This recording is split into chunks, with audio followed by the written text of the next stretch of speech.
Apakah perawatan gigi bolong itu dengan cara dicabut atau ditambal? Begini Bray, sebelumnya saya harap kamu janji untuk tuntaskan video ini sampai benar-benar selesai, supaya informasi yang kamu dapat utuh dan tidak setengah-setengah. Jawaban dari pertanyaan ini cukup panjang, tapi jangan khawatir, saya akan mempersingkat penjelasannya. Nah, itu semua sebenarnya tergantung dari kedalaman dari lubang gigi itu sendiri. Gigi terdiri dari 3 lapisan. Lapisan terluar disebut email, berwarna paling putih. Lapisan kedua disebut dentin, berwarna putih gelap atau kekuningan. Dan lapisan terdalam berbentuk rongga disebut ruang pulpa yang berisi pembuluh darah dan saraf. Nah, jika lubang di gigi hanya mengenai lapisan email gigi saja, biasanya belum terasa sakit, maka perawatannya langsung ditambal. Kalau lubang sudah mencapai lapisan dentin, biasanya sudah mulai terasa sakit, maka perawatannya masih sama, langsung juga ditambal. Seterusnya, jika lubangnya sudah menembus lapisan ruang pulpa, sudah pasti akan terasa sakit. Jika sarafnya masih hidup, tetapi lama-kelamaan, bisa saja sarafnya mati dan tidak lagi terasa sakit. Pada kasus yang sarafnya sudah mati, biasanya pasien bodoh amat dan ogah ke dokter gigi meskipun lubang gigi sudah sebesar Danau Toba. Akibat selanjutnya, jika dibiarkan bisa saja berakibat terjadinya abses, alias infeksi bakteri menembus ujung akar gigi menuju tulang dan kerusakannya bisa sampai ke rahang dan pipi, berisi cairan nanah busuk dan darah. Pada kasus lubang gigi sudah mencapai lapisan pulpa, perawatannya bisa dilakukan PSA alias perawatan saluran akar. Ingat ya,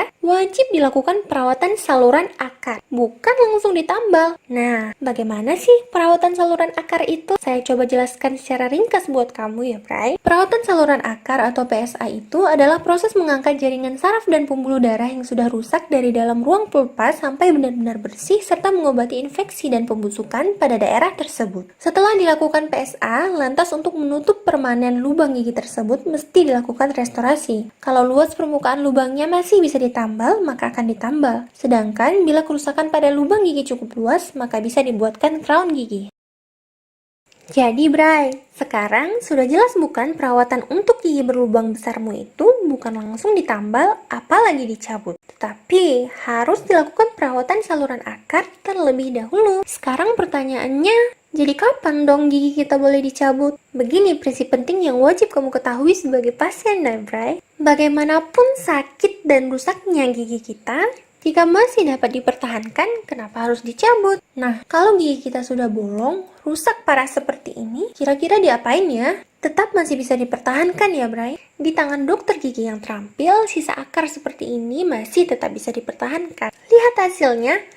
Tara, bisa kembali bagus seperti sedia kala. Jadi kapan dong pencabutan giginya? Pencabutan gigi akan dilakukan saat dokter merasa sudah tidak dapat lagi dilakukan perawatan pada gigi tersebut. Atau kamunya aja yang maksa minta dicabut. Katamu supaya cepat selesai, atau gigi dicabut kan gak akan sakit gigi lagi. Iya. Ibaratnya nih ya, kamu kesel sama ulah tikus yang terus merusak lumbung padimu.